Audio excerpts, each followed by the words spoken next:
we're warning people not to straighten their eyelashes with a 400-degree iron, then maybe we should be talking about the 7 foot off the ground bed that is an open and obvious hazard.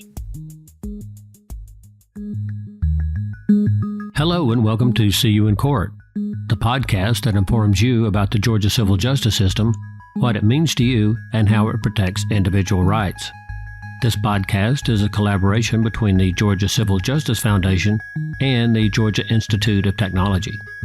Your hosts are Robin Fraser Clark and Lester Tate, who are both past presidents of the State Bar of Georgia and currently serve on the board of directors of the Georgia Civil Justice Foundation. And now this episode of See You in Court. Good morning, friends and lovers of the law, and welcome to See You in Court. I am Robin Fraser Clark, and with me is my stellar co-host, Lester Tate. Hey, Lester. Stellar, like burning out across the sky here. Yes. Or something right now. We're watching this Netflix show called For All Mankind about space. The premise is, what if the Russians had beat us to the moon? And it takes off of that. So everything I do is related to space right now because I'm really into this show.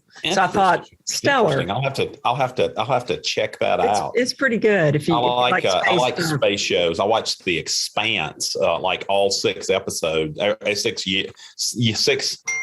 series of episodes there. So it was really good.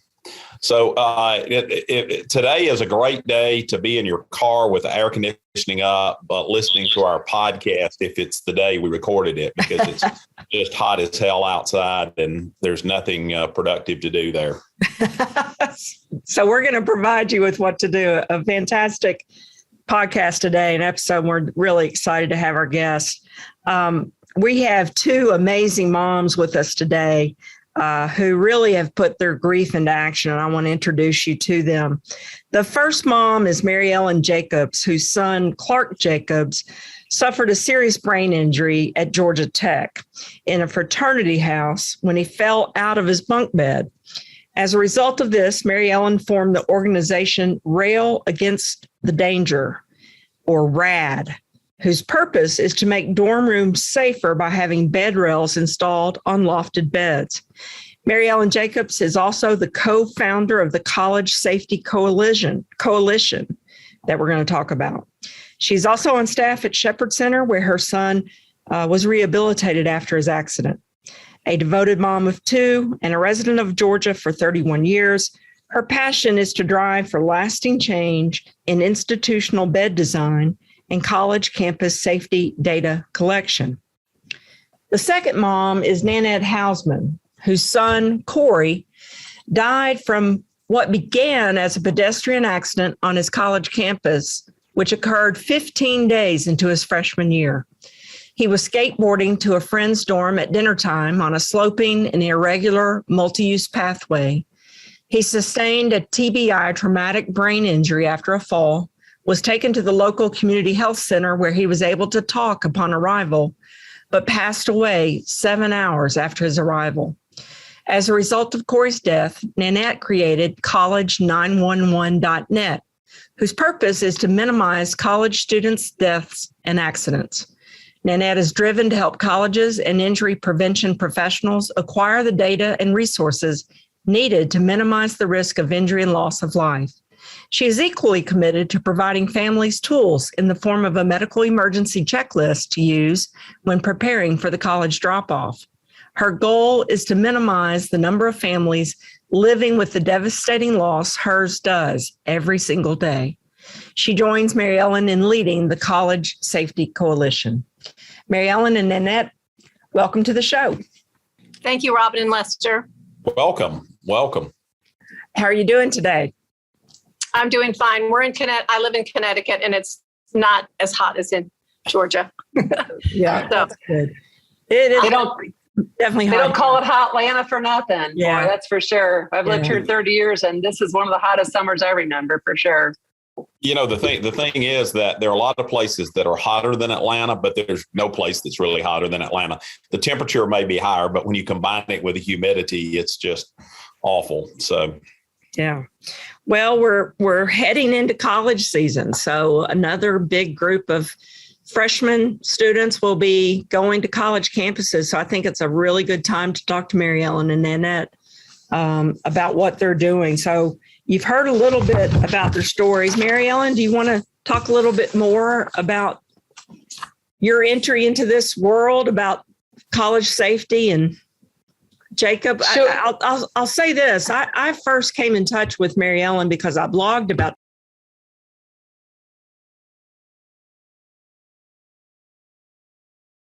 Clark, because he graduated from Georgia Tech after this horrific accident, rehabilitation at Shepherd's. I mean, when I saw that, I'm like, I've got to write about this guy, because that is impressive. Yeah, for me, it's impressive. And Lester's a Georgia Tech grad too. I don't know if you knew that.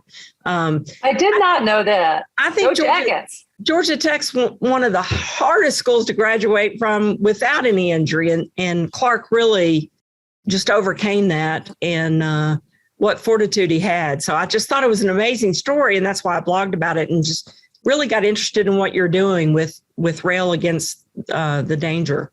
That is amazing. And I'm gonna jump in for a minute, though, just to say that, it's a true Tech graduate when instead of saying they graduated, they say, I got out. It's like we got out of the penitentiary, or, we got out of the hospital, or whatever else. It's the way Tech graduates always, they'll say, what year did you get out? So maybe you can tell us, what year did Clark get out, and how did that happen? That's right, Lester. I remember that at graduation. I'd never heard that before. I couldn't believe I had it after all that time of him going there. But yeah, Clark, from the time he was a little kid, we kind of figured he comes from a long line of engineers. My father was an aeronautical engineer for 30 years for McDonnell Douglas Aircraft back in the day, and post World War II. And my father-in-law was a mechanical engineer, and my husband was also an engineer for aeronautical engineer for about 12 years, and then went into computer science. But yeah, Clark, from the time he was little, would build block towers, as a little guy, and he would know why they fell. And we were like, okay, he's an engineer too. So we kind of always knew he'd probably go to Tech. We just figured with living in Georgia and that being such a great school. But yeah, when post-injury, obviously when he was laying there in a vegetative state for 10 weeks, we didn't know if he would be doing anything of the sort. And for him to get back there and to do this was his, that's all he ever wanted. When Shepherd Center asked him his goals, when his therapists and doctors, what's your goal? It was always get back to Tech, get back to Tech, get back to school, get back to driving. And of course he had to learn literally everything all over again. It was, swallowing, moving his extremities, learning how to walk, learning how to talk again, how to feed himself, how to go to the bathroom, everything. Any little thing that you could possibly think of, with existing day to day, he had to relearn. And it sounds like a brain mama, but I'll go ahead and say it anyway. I can tell you that kid complained about 5 times over a 2-year period of grueling therapy. But maybe he was just destined to be a Georgia Tech guy. I don't know, but he was just, he never said no. And I think when you ask Clark, the happiest day in his life was August 10th, 2016. And that's the day that he walked back on a campus under his own power with no cane, no walker or anything. He's got a little bit of a limp, but we'll take it. And he's my hero. He truly is in every sense of the word. I admire him so much, and he really helped fuel this. Obviously, his accident fueled the story and fueled the desire to begin Rail Against the Danger. I literally started from a thought in the bleak hours that followed his accident. How often does this happen? Is this a thing? Bunk beds and loft beds are everywhere. Does this happen a lot? And that was really how it started. And I just kind of started rolling this idea around in my head that this shouldn't happen to anybody else. There's an easy way to prevent this. And I'll be candid that the first time I saw he had just slept for a whole year in a residence hall as a freshman. at Tech, a first year, I should say. They don't even say the freshman, sophomore. It's the first year at Tech. He was in a dormitory for the first year and in a top bunk, and we never gave any thought to it at all. And then when he was in the fraternity house, we went to move him in, and I saw all these elevated, every single bed in that house, brand new fraternity house, like a year and a half old. All of them were probably 7 feet off the ground. My son is 6'5", and he could walk under the bed because they had like the bed and then all the living stuff, closet, desk, drawers, everything was underneath the bed. And so first thing I said was, being the crazy mom that I am, I'm like, shouldn't we put something on that that's really high? And he said, oh, Mom, and his sister and my husband both said, he's not going to fall out of his bed. And I'm like, okay. So the helicopter mom backed off and said, okay, I'm being silly. He won't fall out of his bed. And darn if 3 months later, he didn't fall out of his bed. So anyway, so that's how it started. And I literally started with just a grassroots. I'm a marketing graphic designer by heart. That's what I did my whole life after graduation from college. And I started with a flyer that didn't even have a picture of Clark on it because I didn't know if he would want me to do that. And it just said, is your kid safe? And I put some statistics that I had found on the internet. I still have it somewhere, but that's how it started, was just putting it out there. I'd love to see that flyer, but I'm interested in, when you started digging, what did you find out? That this was more common than you thought? Oh, absolutely. That was the thing, Robin, I think that really got my attention. Was it wasn't people, when they hear Clark's story, say, wow, what a freak accident. It's not a freak accident. There's 71,000 ER visits a year from loft and bunk beds. And a large portion of that is, there's a pretty significant spike in the 18 to 21 years. Well, I think we all know that's the college years. And but what I couldn't find was specifics. I could just find these ER numbers. And I thought, well, gosh, that's just ER numbers. Now we're not even talking the kids that just fall out and break an arm or break a leg or maybe get a concussion and check out of school for a semester and come back. And I could never find anything but those ER numbers. But I thought, well, if those are real, which they are, they're backed up by, the CDC and everything else. I thought, if that's real, then where are all these people? Why don't we hear it? Why don't we know more? And the other kind of, what do you call it? When you just kind of know, I would put something out on Facebook, or I'd have a post about RAD, and everybody, oh, my friend's daughter fell out of her bed and, broke her leg. Oh, my niece fell out and actually had a spinal injury. I mean, just went on and on and on. So people were always telling me what I already knew, but again, where is it? Interesting. And did you ever consider legal action? Did you look at that and say, that's not right, we need to file a lawsuit? Well, I think in the beginning, we were so blindsided by this traumatic shift in our family, and just everything was about just in the first days, literally, whether he was going to live or die.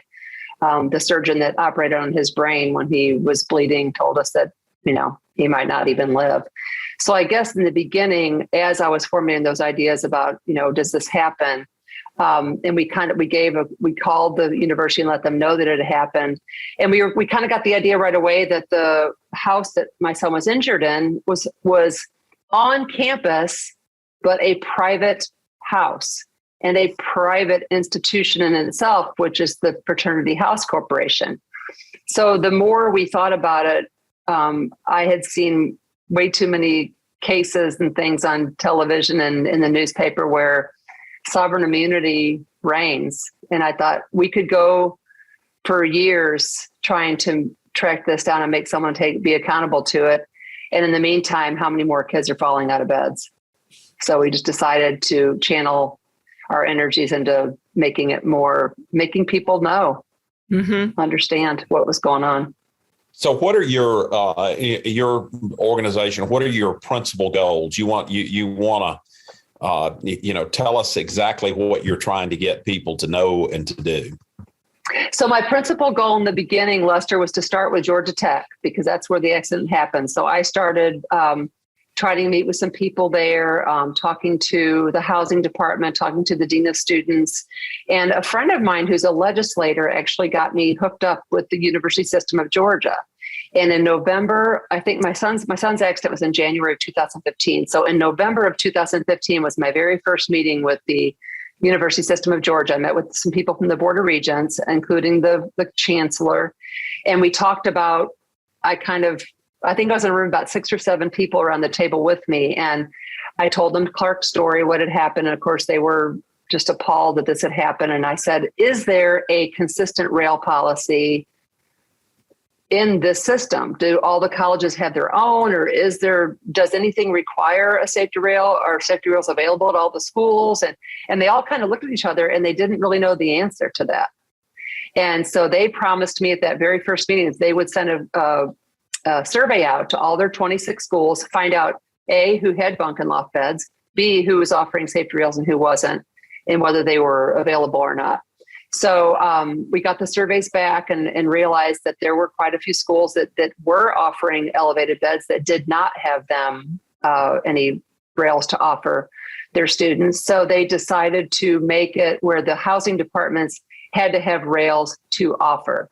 Now this mama, that's not good enough. I wanted the damn thing on the bed where it belongs, because you're not going to have tell me that some 18-year-old is going to walk into school and say, gosh, maybe I need a safety rail for that bed. They're not going to see that. They're concerned about which fraternity has the party that night, what their room looks like, what flag they've got hanging on the wall, they're what major they're going to do. They're not thinking about safety. They're hoping that, and we parents are maybe hoping the college has already thought of all those safety precautions. So it took me several years, but I kind of kept after. And finally, I got the USG to agree to put safety rails on the bed at check-in so that every kid who walks into that room, the safety rail is on the bed. And it's in their legal housing contract that if they take the safety rail off the bed, they assume the responsibility for it. They assume the liability. That's in all Georgia State public. Yes, public colleges. Yeah, public colleges, not private. No, but I mean. Yeah. It's a start, though, but to Lester's point, so that's one. Now I've got about 49 more I need to. Well, that's an incredible. 1 down, 49 to go. That's right. 1 down, 49 to go. I think that's an incredible accomplishment. Thank you. It also, I would say that, and Clark having that same love for Georgia Tech, I do. That's a place where kids are out building cars. They have their rec parade. If you're not building a safe bunk bed at Georgia Tech, it's certainly not happening anyplace else. Right. My thought on that. Yeah. And you know what else, Lester? We ended up sponsoring, Clark and I ended up sponsoring, RAD sponsored 2 capstone teams in 2017, spring of 2017, to come up with kind of a better mousetrap for a safety rail, maybe something that actually was functional and held a laptop and a bottle of water and a nightlight, maybe, to where they can get up and down a rail more safe, or the ladder more safely by having a light on the bottom of it. So we had a couple teams come up with some ideas to do that. And one of them came up with a very good plan. And I'm still trying to get the manufacturers to latch onto that, because if they can make the bed safe and functional, we've solved the problem. It'll be used more, that's for sure. Absolutely.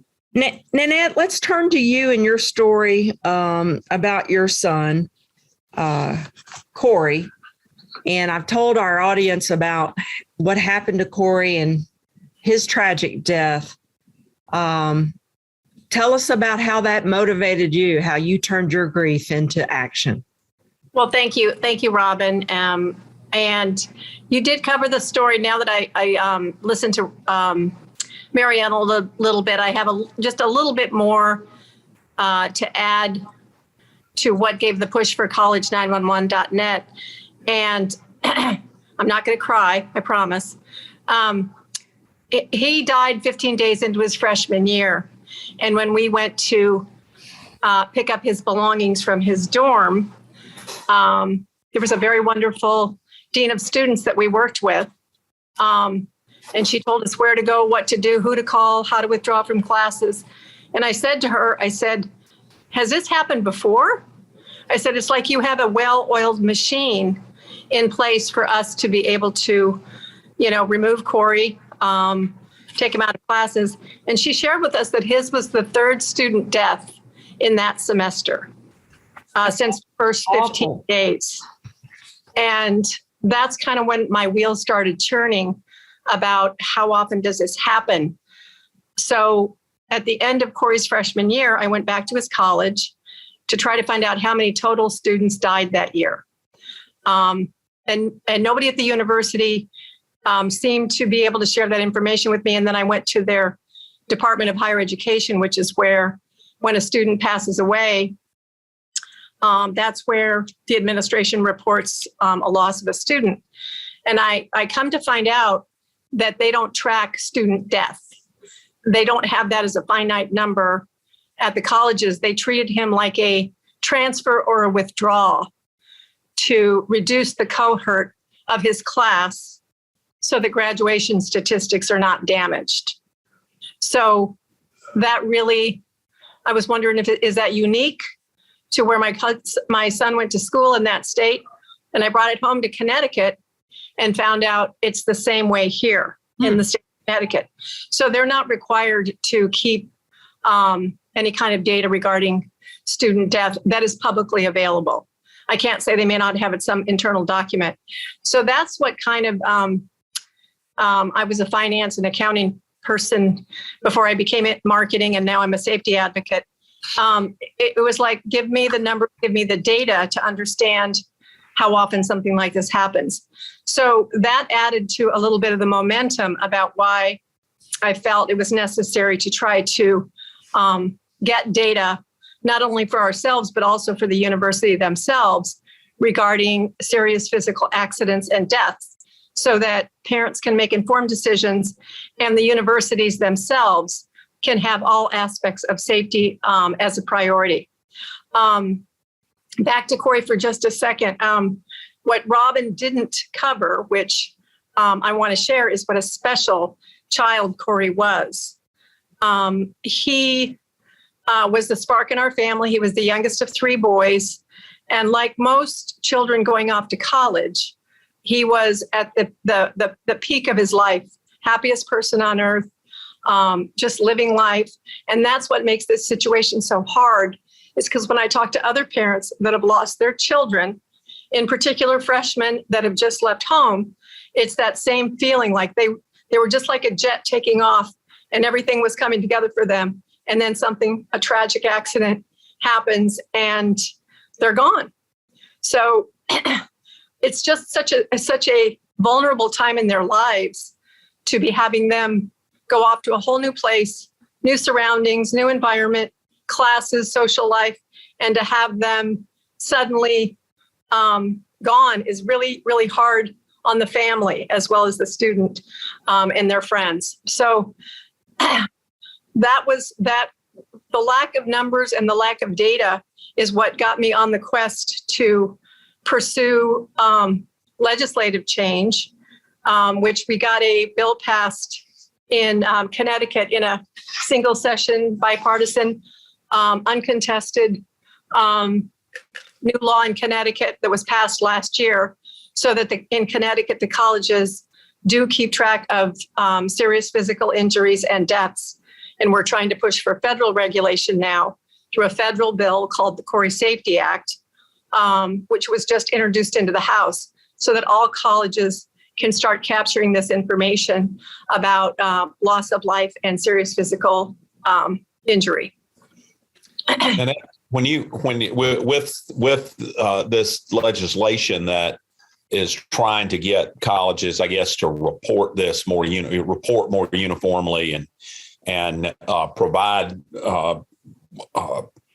statistics and information that would be helpful to the public. But have you seen data that shows that, like, some places are just like some cities are more dangerous than others, that certain colleges or universities are more dangerous or have more hazards than others? I've seen certain articles that are written about like pedestrian areas around college campuses in urban areas. There's a lot more accidents.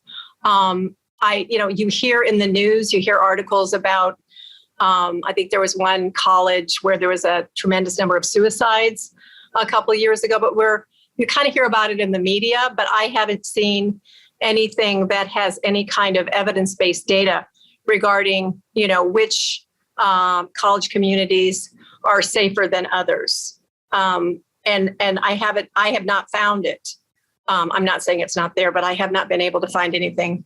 And it's the purpose of this is also to help educate and inform parents, but it's also to help the universities.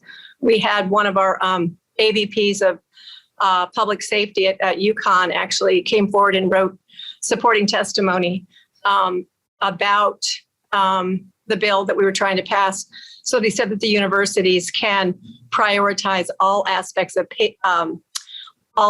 safety, and not to get too far into the weeds. But right now, because of an act that was put together by the Clary family, it's called the Jeannie-Clary Act. Right now, the universities are required to report crime and fire-related data only. So if there's crimes on campus or around campus or in this specific geographic area, they are required to put it on their website. It's called a campus security report, and then they feed it into the Department of Education. But what has ended up happening is that this crime and fire is how college community safety is kind of defined. Like if you look up any article about college community safety, and it will be about crime and fire. And we found in digging that actually accidents are the leading cause of college student death, according to surveys, far more than crime and far more than fire. So there's a big void in information about the leading cause of college student death. And that's what this legislation through the state and then hopefully through the federal government, we will be able to kind of expand the whole definition of safety and achieve a new standard. With colleges counting a student's death as simply as if they voluntarily left college, I mean, I could say that's misleading at best and maybe even fraudulent at worst. I mean, how's a parent supposed to know whether the campus they're sending their kid to is safe without that information? Well, I don't think that they're not required to do it. The federal government has determined that they have to, because of a law of another family, they have to report on fire and crime statistics. And then, think about how much, the federal government gives universities. Mm-hmm. And that's why we have to change the law, because I really do think, some of the people that I met at my son's college felt terrible about what happened, and they were sad and they were mourning with us. I think if we change the law, then there will be a lot of people that will be happy because they'll be able to identify, they'll be able to modify and be able to invest in all aspects of safety. We actually worked with someone from the Department of Education when we formulated the federal bill, the person that's in charge of Clary reporting, and they said this makes complete sense. This is a plug and play. They can go out and do audits at the beginning of the school year, walk around campus, see what looks dangerous, trim hedges, fix sidewalks, all sorts of things. But by having the reporting requirement, it helps make sure that it's a priority, and then they can make the investment to make sure the campuses are safer. I really don't think I don't look, the more I've investigated, I don't think the universities intentionally withhold the information. I just think they've built a system around what the federal requirements are. And they get fined if they don't adhere to the federal requirements. The reason the whole Clary Center and other organizations like the Clary Center are in existence is because colleges can go to them and say, how are we making sure that we are living up to the regulations dictated by the federal government? So maybe it's naive, but I don't think there was necessarily intentional not including that. And I honestly, Robin, when you lose a child, I'm very untypical. I turned into a private investigator, and I think that's what Mariellen and I have in common,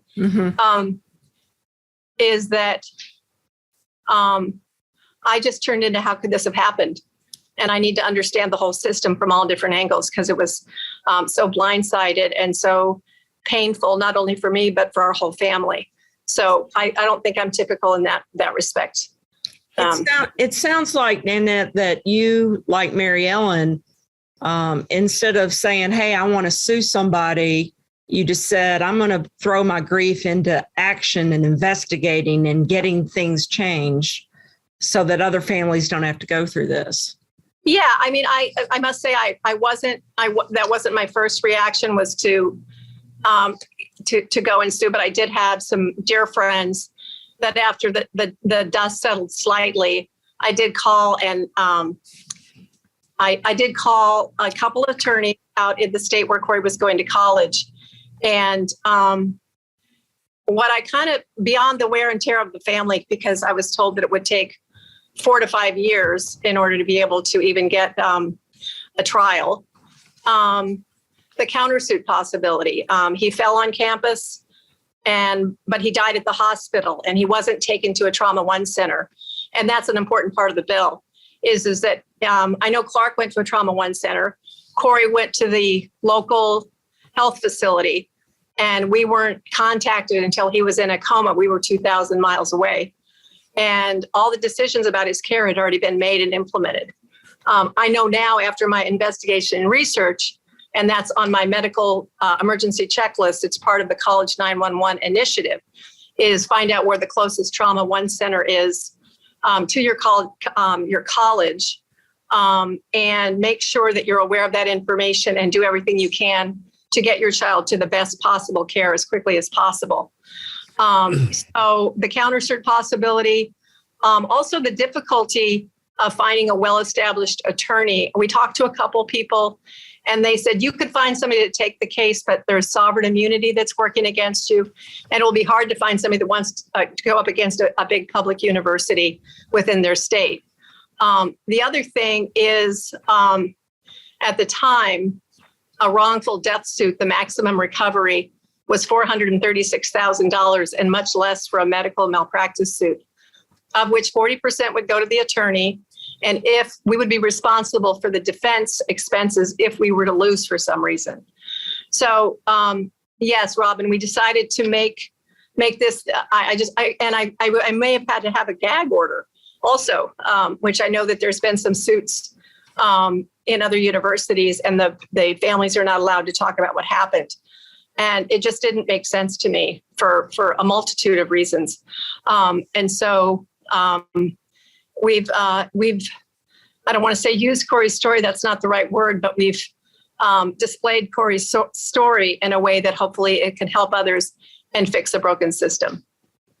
So one of the things that Robin and I, as lawyers look at for a lot of these things is an accident preventable? Was it preventable? Was there something that could have been done?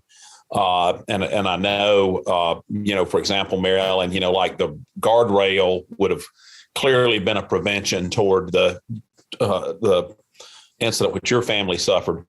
Have you all, and I'll just throw this out there, and don't be afraid to talk over one another, because Robin and I do it all the time. It's difficult sometimes with Zoom, but have any of you seen statistics about how many of these accidents that occur on college campuses actually are preventable, as opposed to some which, there's some freak thing that happens that causes it, also, as I move further and further away from my college career, I realized every year that I'm less invincible than I was before. When I went off to college, I did think I was invincible, and I think that's not particularly uncommon. But to the preventative aspect of that, have y'all been able to see any trends or statistics in that? Well, I will say, working for a brain injury and spinal injury hospital, there's a lot of things that can be prevented. And, Nanette and I talk about this all the time. One of my favorite sayings is, and it's nothing really profound, but you don't know what you don't know. And I think that there's, I didn't know that bunk beds and loft beds were dangerous. I I guess of course, I know they're off the ground, so yeah, they could potentially be dangerous. But to your point, Lester, I remember looking at that stupid safety rail and thinking $40 is what that safety rail costs. And my son's medical bills were well over $1 million. And I thought, okay, so you put the $40 safety rail on the bed. You tell the kid and the parents why the safety rail is there. It's here for your protection.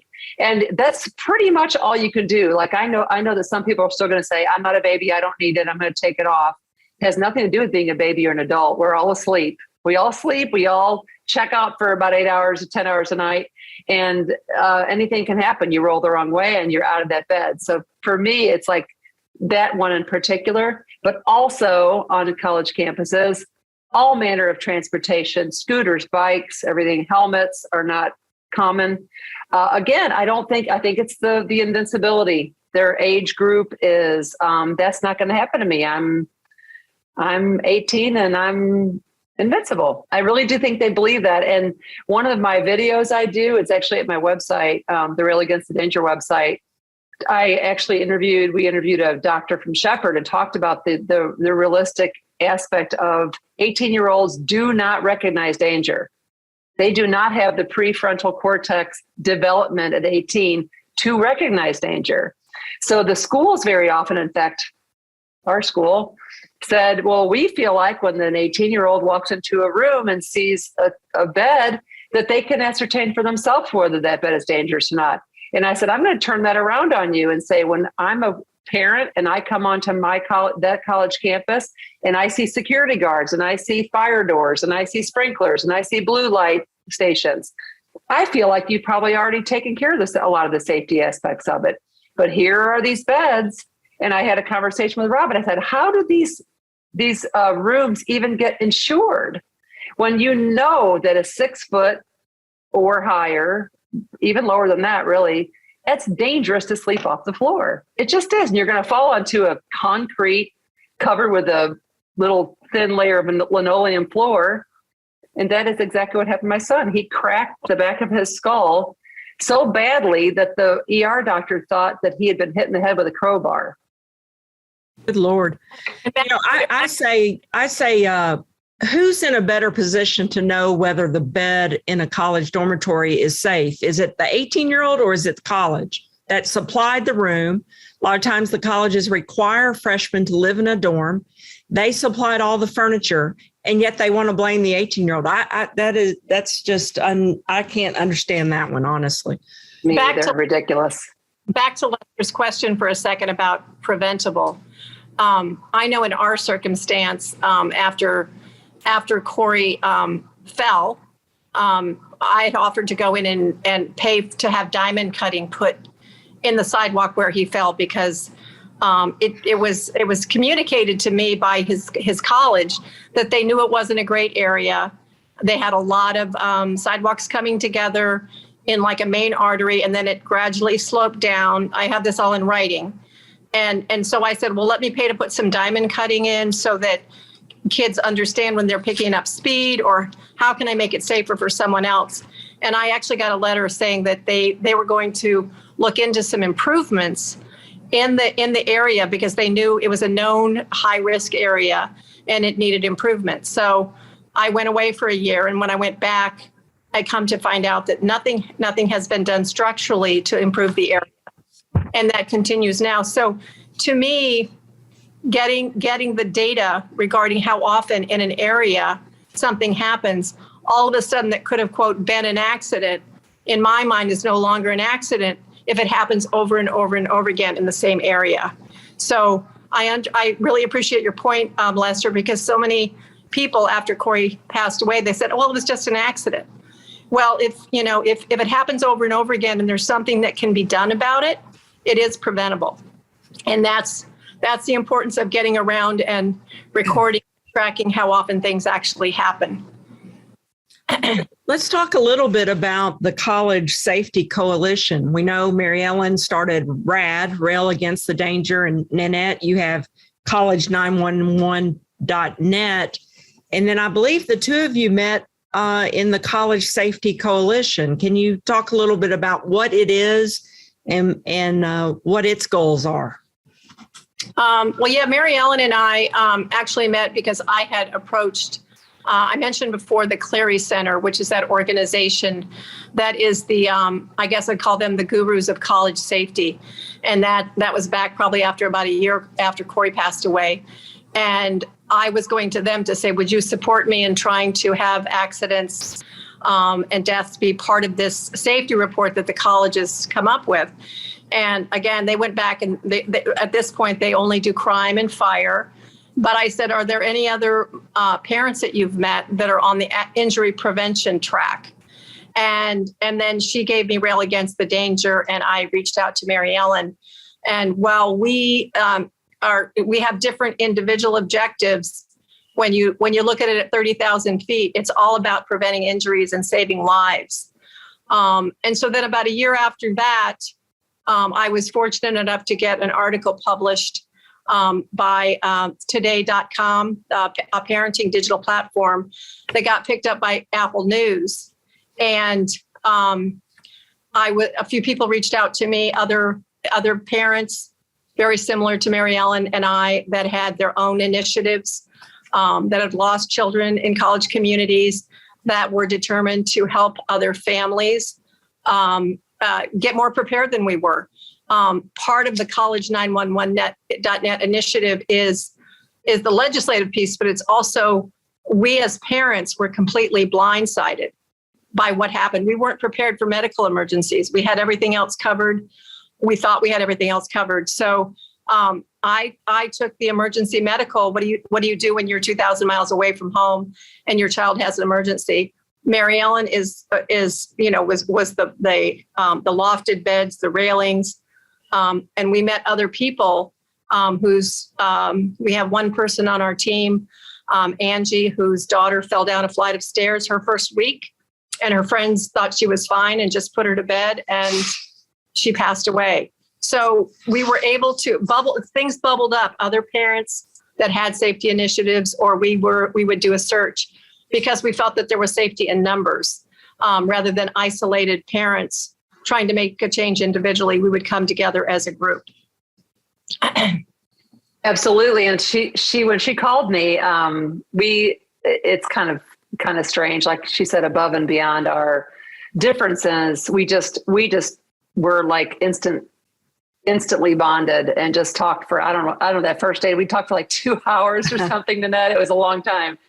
And like Nanette said, over the year or the next year or so, COVID and everything going on, and my amazing dynamic partner here gets a bill passed in the middle of deadly COVID, contested, bipartisan, unanimous. I'm like, go girl, it was awesome. And so we like she said, we kept thinking, is there a way to put all these different initiatives together and make it a group? Not just one brokenhearted mom, not just one, helicopter mom like me. Let's get all of us together and say that we're through all these disparate forces, we have a lot in common. And that being, Nanette just said, safety in numbers. Yeah, the numbers. That's what really brings us all together. And it's necessary when you're trying to make change that's going to impact institutions and going to politicians. I mean, we have to. It kind of gives us the group think and the group energy that gives us a little bit more stamina when we're trying to be listened to. I was never involved in politics. I'm embarrassed to say how uninformed I was about our political system. I've learned so much through this process. But you really need to have more than just an isolated person when you're trying to make change. And then we learn from each other. We share resources. One of the members, which is Catherine Banistall, she's taking all of our information, and they're having a big event in the state of New York, and she's going to talk about the coalition and give out materials. So we're learning as we're going. Is the coalition's goal also to make the numbers of accidents and deaths on campuses more widely known and available? Is that the focus of the coalition? I would say the overall focus is to make it better for other families, the overall goal, because if you look on each of the different websites of the initiative, you'll find tools and recommendations for when you drop your child off and they're living. One of the initiatives is called Peace Outside of Campus. And their initiative is about things to look for, make sure that the apartment doors have locks on them, create a community within your off-campus community to make sure you take care of each other. I think that I have probably been the loudest voice about starting to collect data and using the data to help parents and to help the universities and actually injury prevention. And I think everybody is very supportive of that. And now that we're getting so close and we have a federal bill, we're coming together. But I would say the initial objective that brought us all together is making it better for someone else. And we each have different approaches on how we do that. Yeah, education, right? Again, it's what you don't know. And you certainly don't want people to. People come out of the woodwork this time of year that, like on my own initiative, they're looking for safety rails. They ask if they have them. They say, no, we don't have them. So they reach out to me. Do you know how I can get one? And I, in turn, empower them and say, look, go to the housing department, go to the dean of students and say, I want the safety rail that was made for this bed, because there is one. I can guarantee you the manufacturers are required, if they sell in the other side of things, in the private sector, they have to sell the bed with the rail. It's required by law, by the CPSC. Well, it's a standard that the CPSC set, which unfortunately institutional beds don't have. So I try to empower them to go back and demand it. I'm bold enough. I'm old and bold, and I'll demand it. Give it to me. I paid for this. I'm paying taxes. You're charging me a hell of a lot of money for this room and for this bed. You need, like to your point, Robin, you need to make this safe. This is on you. My kid didn't drag their bed to school. They didn't say, bring that bed on in here and we'll just not use a safety rail. No, you are supplying a bed and you are charging me for it. I think that empowerment of other parents who have not been through what you've been through is very important, because I would think some parents would be intimidated and wouldn't know and wouldn't feel like it was their place. But for you to say, no, go do it, they'll have it. On that note, I'm having parents and some of my students that work as volunteers reach out to the universities and ask before they go, where will I be taken if 911 is called on my behalf? And you'd be surprised at how that information is not readily available to parents and students. So that's part of what the federal law, if we're successful, will do, is to have the universities supply that information on their website so that you as a parent can go on there and find out where the closest Trauma One center is. That's very good. People just don't think about it. No.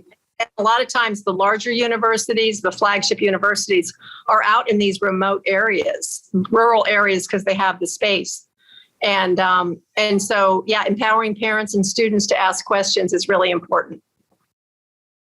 I think both of you, and Robin and I have talked about this before. When you're making a case, we're often making one in court, but there's really the two sides frequently come down to being what's the big picture and what the details are.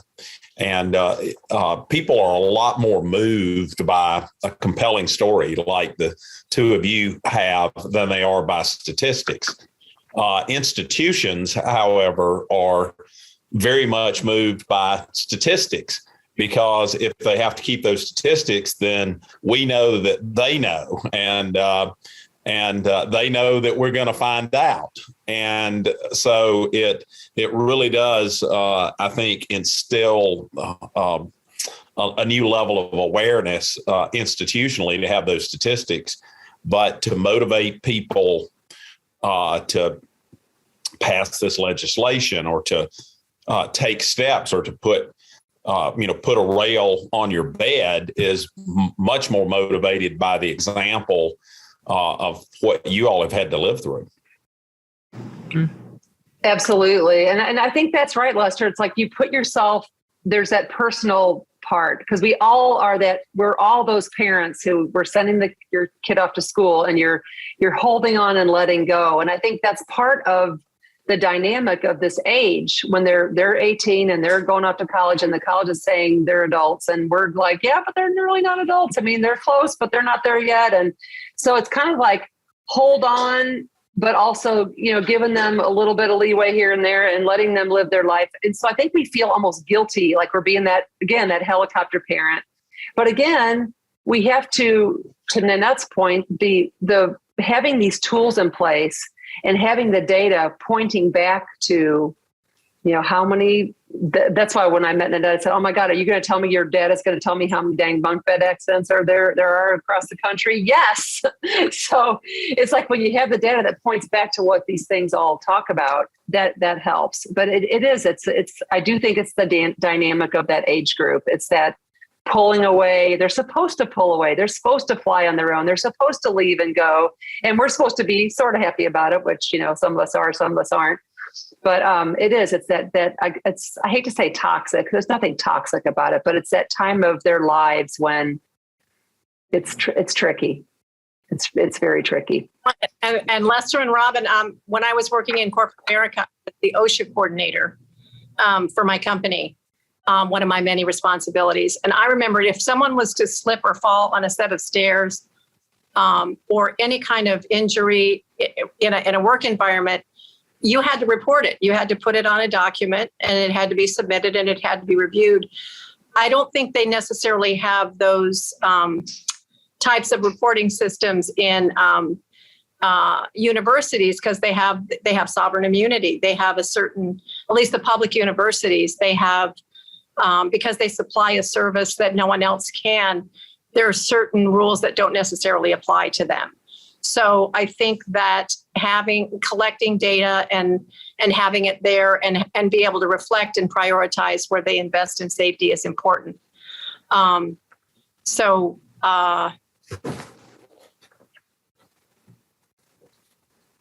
I think also, in looking at the tragedies that both of you all suffered were things that your kid was doing at home. It wasn't they were in the chemistry lab and the chemistry lab blew up, or, the dorm caught on fire or whatever else. And that's the kind of thing that, when you entrust your kid to university, you kind of expect them to take over a little bit of that, and put, no pun intended, but some guardrails, maybe mm-hmm. on the kids to let them know what's, it wasn't okay to put your finger in the light socket at home, and it's not okay to put your finger in the light socket here, either. And it's a lot of times the newness of the university. When someone has moved away from home, all of, their environment is new, their friends are new, all sorts of new pressures. And, they may not know how long it takes to get across campus to their chemistry class. It's the novelty of it and the unfamiliarity of it that I think contributes to, what we hear about through the media, which is our only source really, is the number of these accidents that happen towards the beginning of the school year, and especially for freshmen. So it's, this is their first year of college. They moved away. Some of them have moved away for the first time, and maybe they're having their first beer or two, like we all did. I mean, so many of the things that you read about in the news about these tragic incidents, they quickly tie it to the behavior of the student and what was the student doing at the time, which I'm sure contributes to it. But if it happens over and over and over again to different students and different families, then there should be this awareness that these things happen, and what can we do to help to make them as safe and secure as possible. And so that's why the information, the evidence-based information would be really important to not only understand where and how it happens, but when it happens.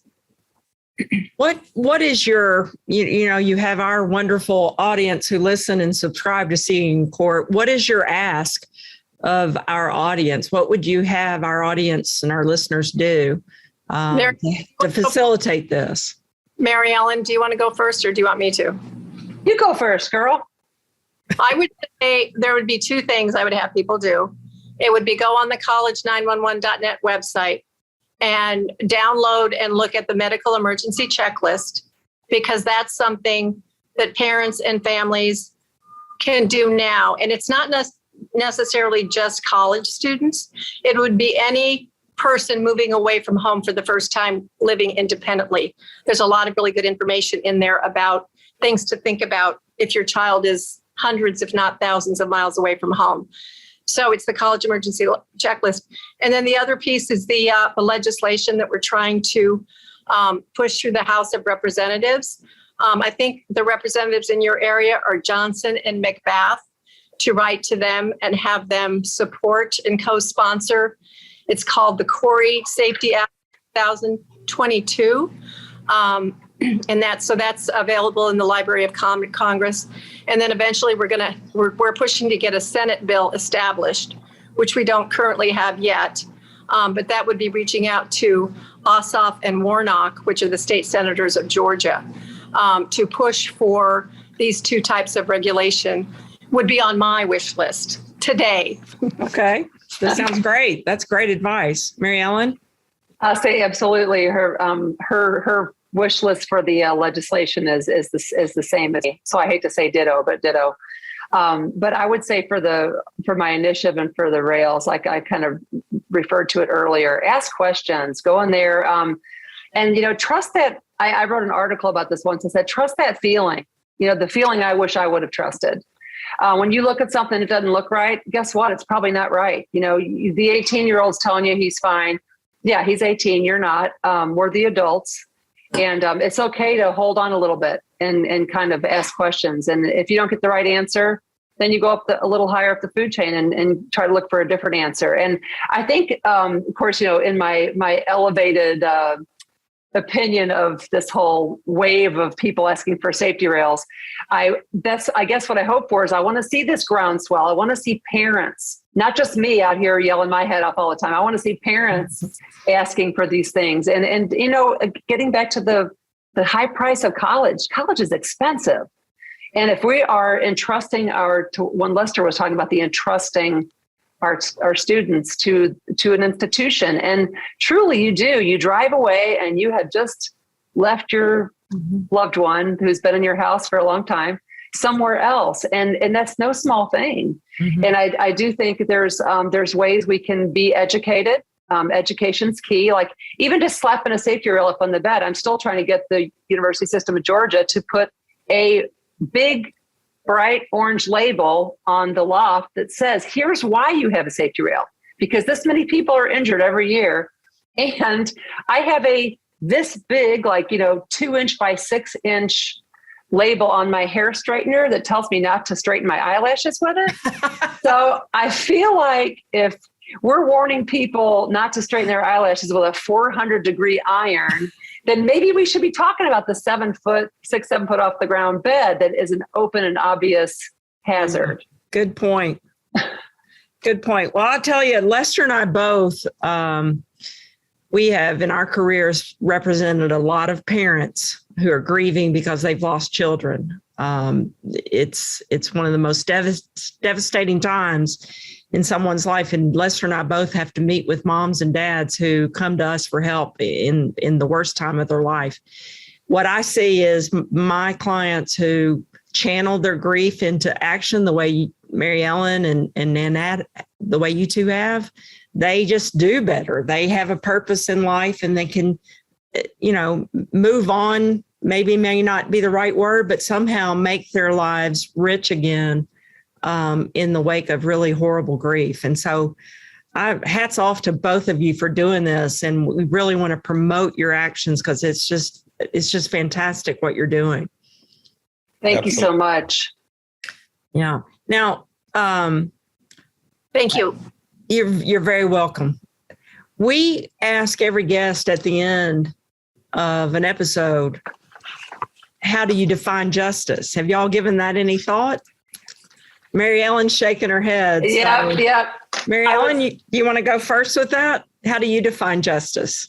I think in the case, again, it would probably be my own personal definition in the realm and the lens of what happened to my family and to my son.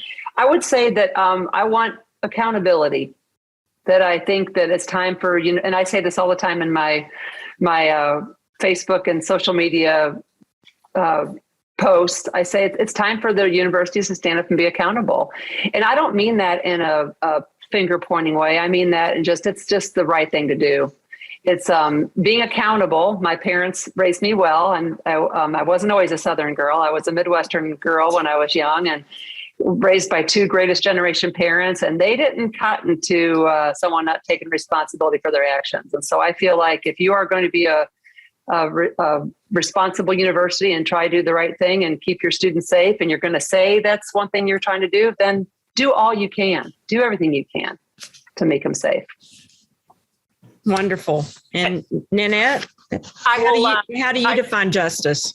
I will ride on her coattails, and my goal is to help the universities prioritize all aspects of safety. Maybe I'm in fantasy land, but I really know that there's a lot of people at the universities that will embrace this regulation and help make the campus as safe as possible. I actually asked my son, who also went to my son's same college, about justice, and he helped me with this. He said, since nothing will bring Corey back, our justice will be to see change put in place in order to prevent something similar from happening. So that's what I would say. If my justice is making a positive change to help families, universities, injury prevention, it gives a little bit more purpose to Corey's short life. That's wonderful. I totally agree. Well, it's just been a wonderful time talking with you both. Thank you so much for being on. And I want to share again to make sure our listeners know where to read about your efforts. First, Mariellen Jacobs, her campaign is RAD, Rail Against the Danger, and her website is railagainstthedanger.org. And you can go to that website and find out a lot of information. Nanette's is college911.net, which is also very, very helpful. And then the coalition website that they've formed together is collegesafetycoalition.net. And I looked at that the other day, and amazing moms like you to putting their grief into action. And it's very, very interesting. And I encourage all of our listeners to go check out those websites and get involved and help, do your part to help make our campuses safe. So thank you so much. We appreciate it. Thank you all for letting us have this platform to put our ideas and solutions out there. We really, really appreciate.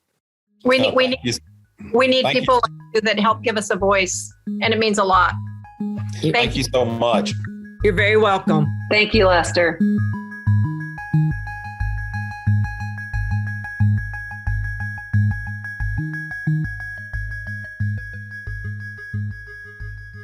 Today, we are fortunate to have with us today Steve Welsh. Mr. Welsh has been practicing law since 1994 and specializes in workers' compensation, bodily injury, and civil litigation. He recently got a $1.4 million verdict for a veteran truck driver in the Superior Court of Lawrence County.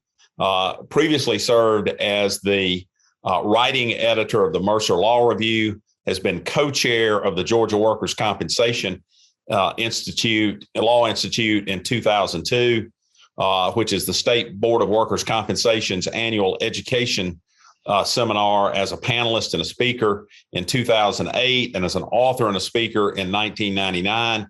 I hope that's very prestigious, Steve, because I've been invited to be one of the speakers this year. And the fact that you've done it makes me feel even more honored to have been asked. He was also a host speaker at the 2015 State Board of Workers' Compensation Annual Regional Seminar. He's currently an adjunct professor at Mercer University Law School, where he teaches the workers' compensation class. You can learn more about Steve and his law firm at Bazell, Welch, and Hill at https://www.bwhlegal.com. Steve, welcome to the show today. Thank you, Lester. Glad to be here with you and Robin and Fred. Hey, Steve, we're glad to have you. We have just been talking with Mariellen Jacobs, who started Rail Against the Danger due to the very traumatic injury of her son, Clark, and also another motivated mom, Nanette Hausman, whose son, Corey, died on a college campus. And it brought to mind the fact that I first connected with Mariellen Jacobs about her son's injury when I blogged about a case that you handled, Steve, Valdosta State University v. Davis. We want to talk to you about that. That case involved a student's injury, your client, when she fell out of a lofted bed. So first, though, I'd like the listeners to hear a little bit about you and your practice. Can you tell us a little bit about your law practice and what you do? Yeah, absolutely. So I have a firm here in Macon. It's a medium size for Macon. We have seven attorneys, and coincidentally, we're all Mercer Law grads here. We have 2 associates, so to help us out. But I've been practicing for 28 years, and right out of school, started with the defense side and realized pretty early that wasn't my calling. And switched over about a year into my practice, and I've been doing plaintiff's work and claimant's work ever since. I find it to be much more rewarding, and you feel like you can do some good in this world. Lester and I feel the exact same way. That's what Absolutely. We've been doing most of our careers also. So this is an interesting case we wanted to talk to you about, Valdosta State University v. Davis. And just to give our listeners an idea, again, your client was a student and she fell from a lofted bed and was severely injured. Sure. You won in the trial court on a motion for summary judgment, but then it went up to the Georgia Court of Appeals, and the Georgia Court of Appeals reversed. And then I believe the Supreme Court denied certiorari. Is that correct? That's right. Yeah, this is probably one of the most crushing and disappointing outcomes in my 28 years of practice. Really was hard to swallow. Hard to understand as you read the opinion, hard to understand how it ended up the way it did. Can you give us I just kind of talked about that your client was a student who fell out of a bed, which is exactly what happened to Clark Jacobs. But can you give us a little more background about that? Absolutely. So my client, Ms. Davis, Elizabeth Davis, she was a freshman at Valdosta State. It was her first time stepping foot on the campus, as a matter of fact. But the facts that are significant, Robin, to me, are that the university had 100% complete control over everything. Okay. They assigned her room. They assigned her roommate. They purchased the furniture. They configured the room with the beds already in a lofted position. They made the students sign a housing agreement that said they could not alter the furniture. They couldn't remove furniture out of there. And the rooms were extremely small as well. And so the reason the beds are up in the air is to use the floor space underneath for furniture or refrigerators or whatever you want. But they configured these rooms with these raised beds, knowing that the students were going to sleep in them, right? My client actually called the maintenance department and asked for guardrails, bed rails, safety rails. Those are all interchangeable, and was told that the university does not offer guardrails or bed rails. There was an option to lower the bed slightly, but the lowest it could be was still over 3 feet off the ground. I got in touch with the manufacturer of the beds that the University System of Georgia purchases the furniture from. And on every single bed, there's a warning. If you have these beds over 30 inches, which is about 2.5 feet, you must use guardrails and bed rails. So despite the warnings from the manufacturers, they required these students to sleep in lofted beds. I deposed the safety director, every single room on campus was configured the same way. So even if she had said, I don't feel comfortable sleeping up in the air, can I get a room that's on the ground or can I get bed rails? The answer was no. So she did exactly what was expected of her and encouraged of her by the university, which is to sleep in the bed they provided for her. And this decision just to me, shifts the burden from the owner of the property who has an obligation to keep the premises safe, switches that obligation to an 18-year-old girl to make safe a room that they knowingly set up in an unsafe manner. They admitted they knew it was unsafe. Unbelievable. And so, it sounds like they contractually obligated her to keep it in an unsafe condition as well. No doubt.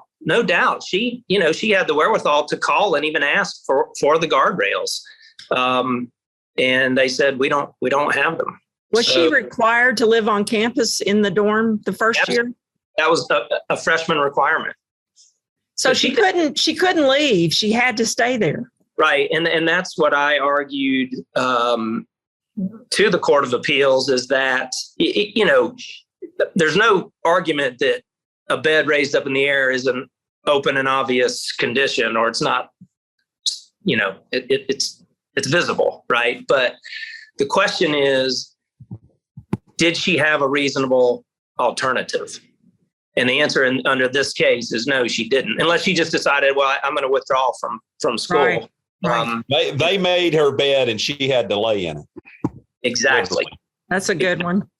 So I noticed in the opinion that you presented evidence of this happening before, other similar incidents. How did you find out about those? Through discovery, because, they represented the university system of Georgia. And so they had access to the other schools' records and things like that. And other schools also had bed rails available. It was half and half. Some schools had them available and some didn't at that time. I'm hoping that at the present time, they all have them available. But yeah. I think Mariellen Jacobs is really helping that to change, at least in state universities. Do you remember how many other incidents like that of a student falling out of bed that you had?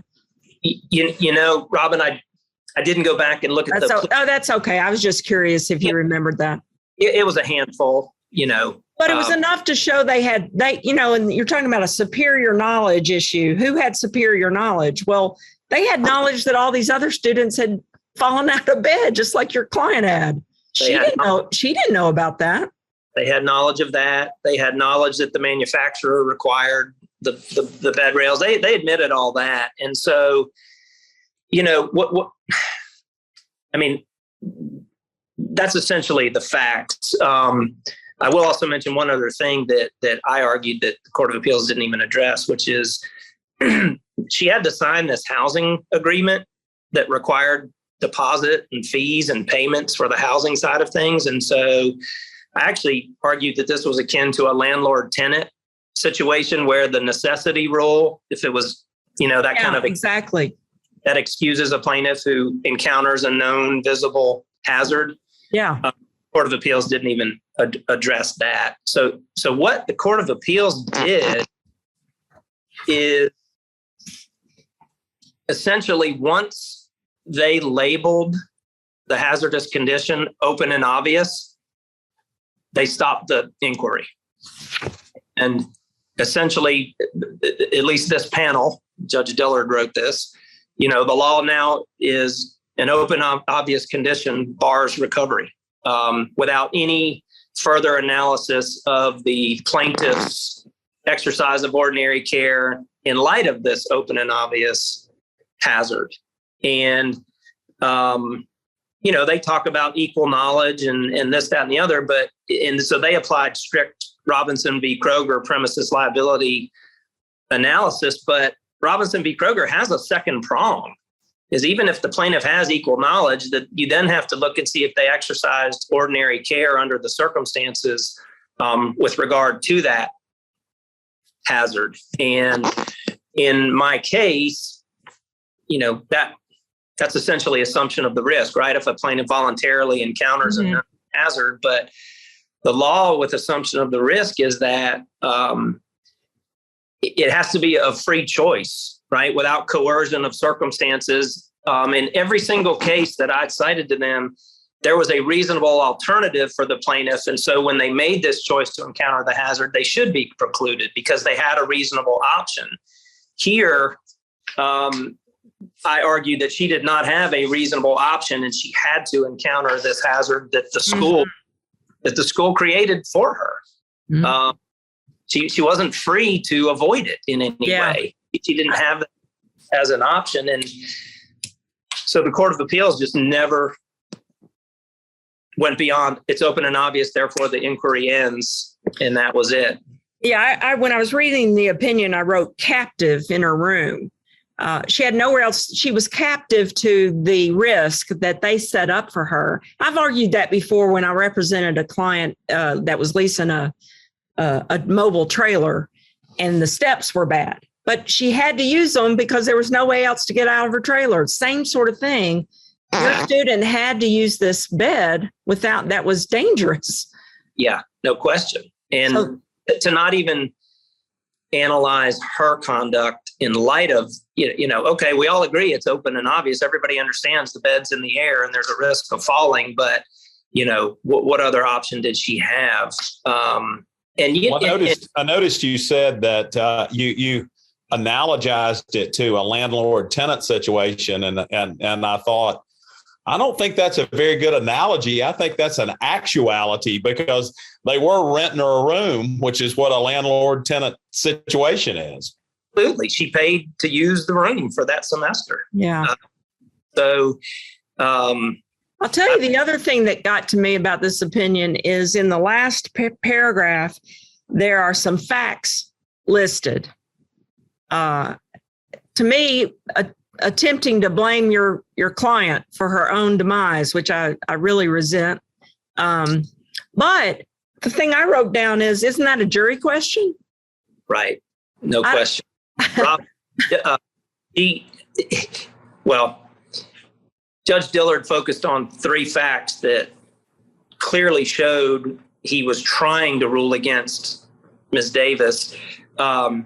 He focused on the fact that she did ask one time for her bed to be lowered. Again, I argued it didn't matter because it was still above the 30-inch threshold, but he said she never followed up on that request.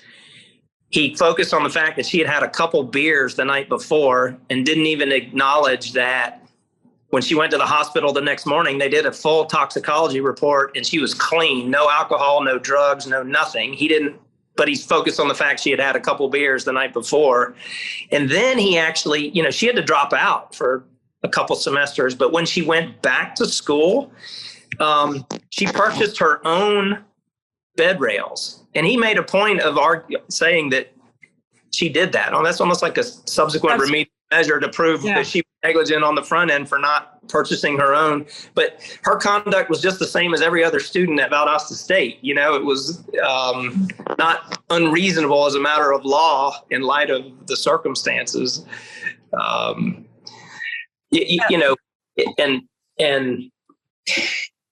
I solicited the help of Charlie Cork to help on the petition for cert.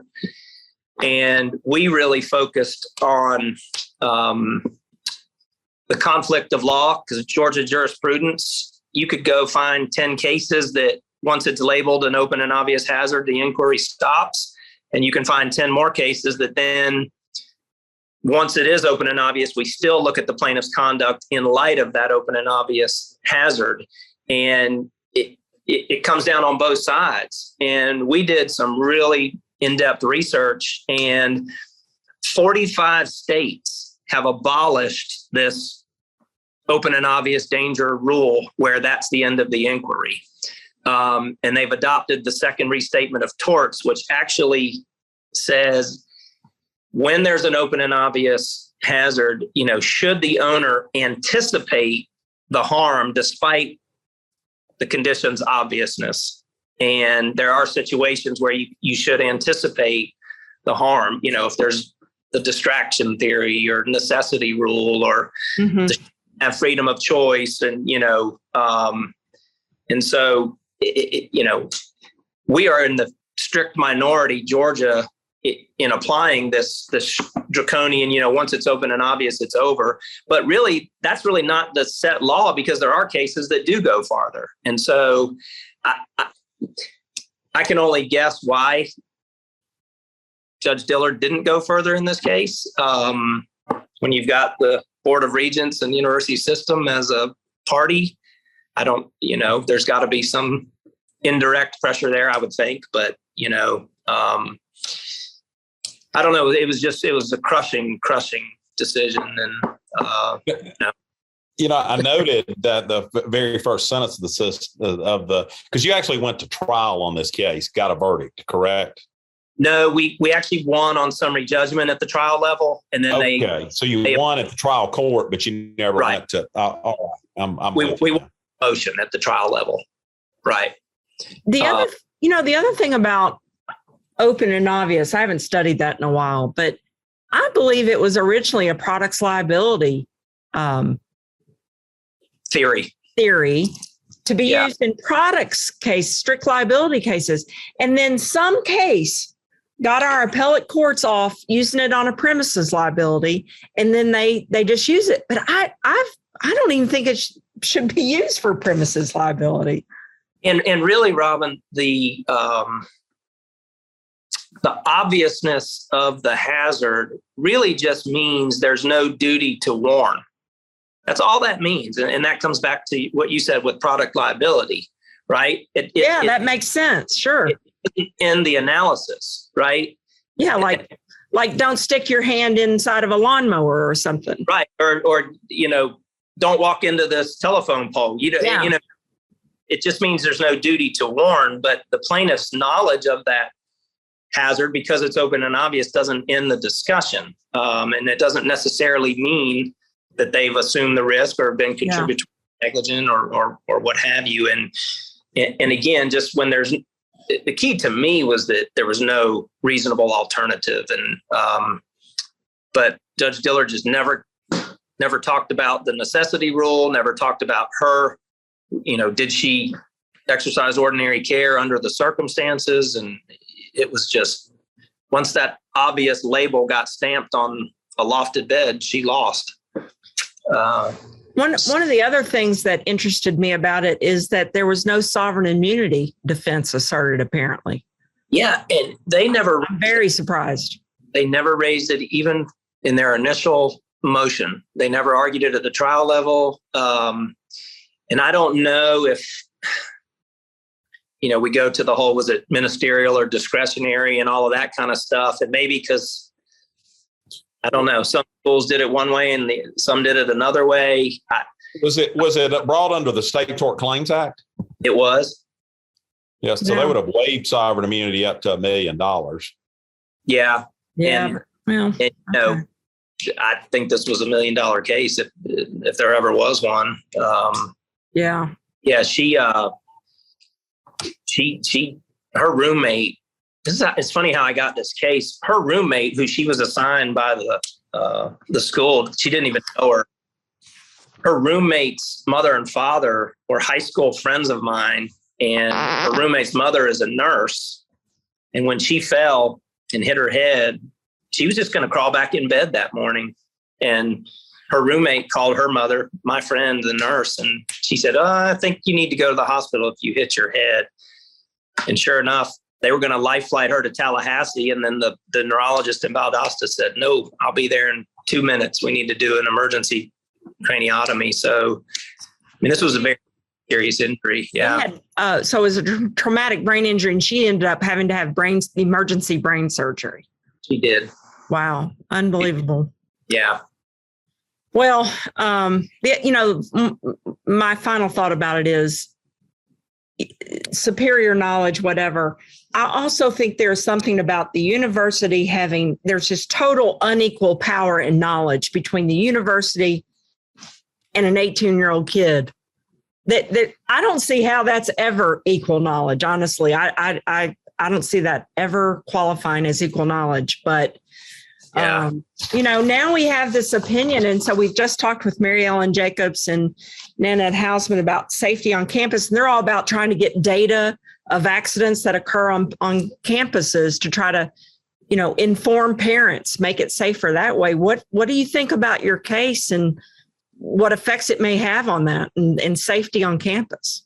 Yeah, I mean, even though we lost, I think at least at Valdosta State, they no longer configure with the beds up in the air. I think if a student chooses to raise their bed, the guardrails are now available for them. So, I feel horrible for Elizabeth Davis that she didn't prevail, but maybe some good came of it. And certainly Mariellen's efforts. And by the way, she reached out to me all during the pendency of this case, and she was a big support person for my client who was going through this because of what Mariellen had experienced. And so I know they shared Facebook posts and emails, and they talked. That was great. Very nice. That's very nice. What's one of the last things they said is tell other parents about this because you're not alone. You don't have to go through this alone. Right. But I do think that even though obviously the result of the Davis case was not what you had hoped for, I do believe you're bringing it and arguing it and presenting the evidence has changed the ways that Valdosta State operates. And I know that's going to lead to safer rooms, safer campuses. So, yeah, I hate that you lost the case, but in the process, Steve, you may have saved some lives. Yeah, let's hope so. And look at it that way. And my client, bless her heart, she feels the exact same way. She's a really high character person. And so she's made some of those same comments, maybe this has helped the next person after that. So, and she's doing well, by the way. She's made a pretty good recovery. Good. So, glad to hear that. Yep. Glad to hear that. Judge James Hill, who was a judge in the Northern District of Georgia, and then later on the Fifth Circuit, and then when it split, the 11th Circuit, he had a saying that was, if a lawyer's telling a story, it's about a case he won. And, all of us have stories about cases we've won, but sometimes the more compelling ones and the ones that I think take greater courage to tell, too, are the ones that we've lost. Yeah. And so I just can't compliment you enough for bringing this case, for fighting that battle, and weighing in on behalf of this kid. And it's your argument, even still today. And look, Judge Dillard is, I think a great judge. He's been a guest on our podcast, before. I don't say anything about judges that their colleagues don't say about them in dissent, sometimes. And if you want to know the nastiest things that one lawyer says about another, go read the dissents on the United States Supreme Court. So, sometimes we feel that people got things wrong. And when we do, we say that, even though our opinion may not carry the weight as others. So I totally understand that frustration. And I think, too, in fairness to a lot of judges, nobody knows a case like the lawyer that's preparing that case and presenting the case. And sometimes there's just so much information there that you want to open your head and pour it into the judge's head, to make sure they understand, all of these points. And it's just impossible to do. And it's one of the most incredibly frustrating things as a trial lawyer, I think that we all have to do. Well, it's funny. I guarantee you, if we had gotten to see the inside of a courtroom, a jury would have really sided with our side in this case. You're talking about the trial court during the summary judgment motion. It was a motion day, so the courtroom was very full.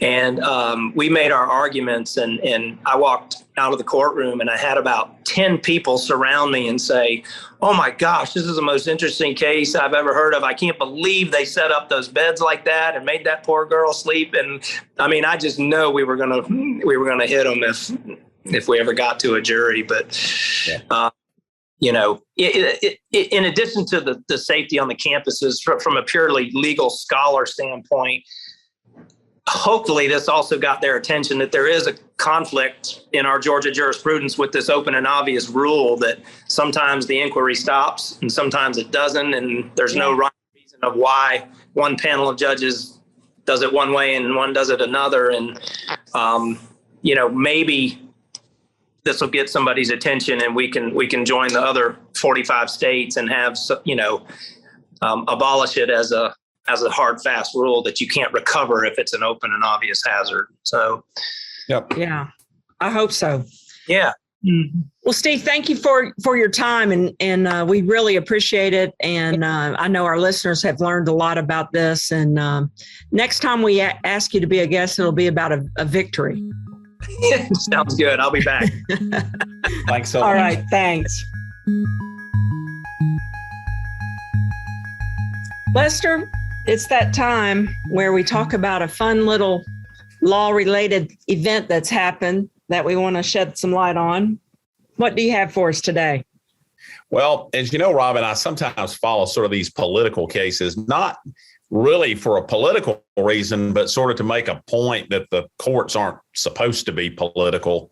Now, the one I have today has to do with the Steve Bannon verdict, and I'm looking at an article in Bloomberg after he was convicted, and it says Bannon verdict shows no defense sometimes isn't the best defense. And as you may know, Steve Bannon's lawyers chose not to call defense witnesses, to submit any evidence, or to let the jury hear from their client. He was charged with contempt of Congress for defying a couple of subpoenas, not producing documents. He made a lot of public promises to go medieval and whatnot, but instead what they did in this trial is this Bloomberg article outlines is they call no witnesses, they presented no evidence, and then the defense lawyer gets up in the end and gives what they call the kitchen sink closing argument, where he questions everything. And as a criminal defense lawyer myself, sometimes I know that's the reasonable doubt defense. Are you sure this was the committee chairman's signature on the subpoena? That wasn't really proved to us. And the interesting thing to me, though, is that it absolutely did not work. And, we live in an age where, and you and I have frequently seen people go into court where they don't really have a defense, but they think they can kind of BS their way through it, I think, a little bit. And our jury system as a whole, not that it doesn't make mistakes, I don't think we have any American institution that doesn't make mistakes from time to time. But the jury system and the collaboration that's required to reach a unanimous verdict like you have to in a federal criminal case, it really can't be BS'd. And I think this is a really great example of that. One thing I will add is that because I don't want to totally diss them, I think they had a potential defense that bad advice from his lawyer could be used as a defense. The judge ruled that out, and they want to take that up on appeal. So they kind of went through the trial first so they can go up and sort of make that other argument. So it's probably not as stupid as it sounds, but it is pretty stupid to think you can just BS your way with a jury in an American courtroom. And that's my article for today. Yeah. And, Steve Bannon will probably, now that he got convicted, accuse his lawyers of ineffective assistance or something. Yeah. I'm sure that there's more coming on that. Well, my news-related article is the fact that today, hundreds of recent law school graduates are sitting for the Georgia State Bar exam today and tomorrow, including my daughter, Alex, who is a recent graduate of UGA Law School. And she has been studying her butt off, as many of her friends have also, all summer. And today's the day. And she was so nervous and but worked so hard all summer getting ready for it. So we're very happy that the day has finally come. We wish her luck and sending prayers to her that she'll do well and pass. So many people have told her, look, you just have to pass. You don't have to get an A, just pass. And I was interestingly saw an article today, since so many people are sitting for the bar, by a lawyer named Alex Sue. And Alex Sue is on all kinds of social media, even TikTok. He's a lawyer. He is currently the head of community development at Ironclad, a leading legal technology company. But he's clerked for a judge, and he worked at a big law firm, Sullivan and Cromwell. Now he does this, but he's on all the social media sites. And he made a confession today in his article saying that when he first took the bar, he failed. And he writes a very elegant piece about it, and how he thought he was on law review and he really thought this would be a piece of cake, didn't really study, and he failed. But then he was humiliated by it, brushed off the dirt off his jersey, got up and studied and took it again and passed. And he says to all the students out there taking the bar today, he says, what I am saying is this: failing the bar exam was not the catastrophe that it felt like at the time. It was just a bump in the road. And in the long run, failing mattered a lot less than I expected. How hard I worked, how kind I was to other people, and how seriously I took my craft, all of those things mattered more, far more than the results of a single test. So as you all head into the bar exam this week, that's my message to you. You are more than just your resume. And if you take your preparation seriously, you will be fine, no matter what ends up happening, because at the end of the day, no single test can make or break you. You got this. And so that's also my message to all the folks who've studied their butts off all summer for today and tomorrow. And to my daughter, Alex, you've done the preparation. You're totally prepared. Yes, it's a hard 2 days. We've been through it, but you'll do fine. You've got this. I totally agree. And I read an article this week that said, still in the Commonwealth of Virginia, if you take the Virginia bar exam, you have to wear dress that's appropriate for court, which would be a suit and tie, for gentlemen. And I don't talk about women's apparel, so I'm not going into that. But I'm thinking there will be a much more casual day for the Georgia bar here. And I wish Alex the absolute best of luck. And I'm sure she will do outstanding on it. All right. Thank you. We hope so. I think she'll do great.